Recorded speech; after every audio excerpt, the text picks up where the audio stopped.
শাহ আমানত আন্তর্জাতিক বিমানবন্দরে ওমরা হজের মোয়াল্লিমকে তল্লাশি করে 50 লাখ টাকা সমমূল্যের স্বর্ণের চালান আটক করা হয়েছে। বুধবার সকাল 9:30টায় কাস্টমস গ্রিন চ্যানেল অতিক্রম করে আন্তর্জাতিক আগমনী 3 নম্বর গেট দিয়ে বের হওয়ার সময় এনএসআই চট্টগ্রাম বিমানবন্দর টিম ওই যাত্রীর কাছ থেকে এসব স্বর্ণ উদ্ধার করে। আটক শাহিন আল মামুন রাঙামাটির বাসিন্দা। তার কাছে পাওয়া গেছে 22 ক্যারেট 400 গ্রাম স্বর্ণালংকার। চট্টগ্রামে অগ্নিকাণ্ডে ক্ষতিগ্রস্ত বাংলার জ্যোতি ও বাংলার সৌরভ জাহাজ দুটি দ্বিতীয় সর্বোচ্চ দরদাতার কাছে কর সহ 45,86,61,000 টাকায় বিক্রি করা হয়েছে। ইতিমধ্যে জাহাজ দুটি জিরি সুবেদার শিপ রিসাইক্লিং ইন্ডাস্ট্রিজকে বুঝিয়ে দেওয়া হয়েছে। তারা বিচিং সম্পন্ন করেছে বলে জানিয়েছেন বাংলাদেশ শিপিং কর্পোরেশনের ব্যবস্থাপনা পরিচালক কমডোর মাহমুদুল মালিক।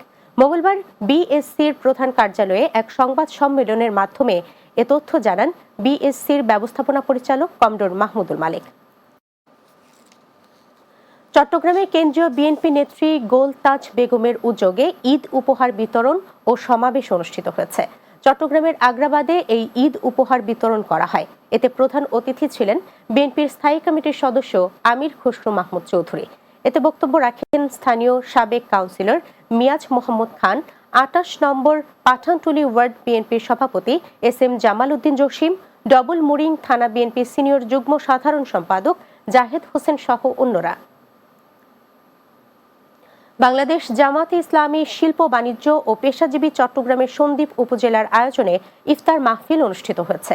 এনাম নাহার বালিকা উচ্চ বিদ্যালয়ে এই ইফতার মাহফিল অনুষ্ঠিত হয়।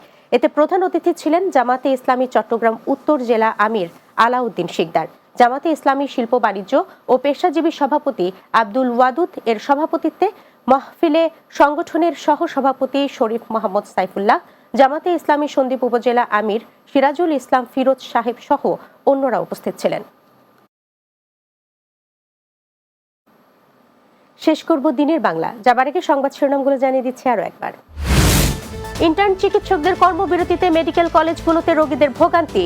এমবিবিএস, বিডিএস ডিগ্রি ছাড়া ডাক্তার পদবি ব্যবহার নয় হাইকোর্টের রায়।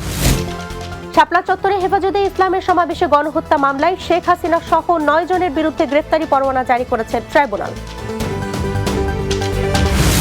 গণপরিষদ নয়, নিরপেক্ষ জাতীয় নির্বাচন চায় জনগণ, বলছে বিএনপি। চলমান সংকট নিরসনে ভোটের রোডম্যাপ দিতে সরকারের প্রতি আহ্বান। এবং নারী নিপীড়ন বন্ধে নারীদের পাশাপাশি পুরুষদেরও সক্রিয় ভূমিকা রাখতে হবে বললেন বিশিষ্টজনেরা। নির্যাতনকারীদের প্রতিহত করার আহ্বান।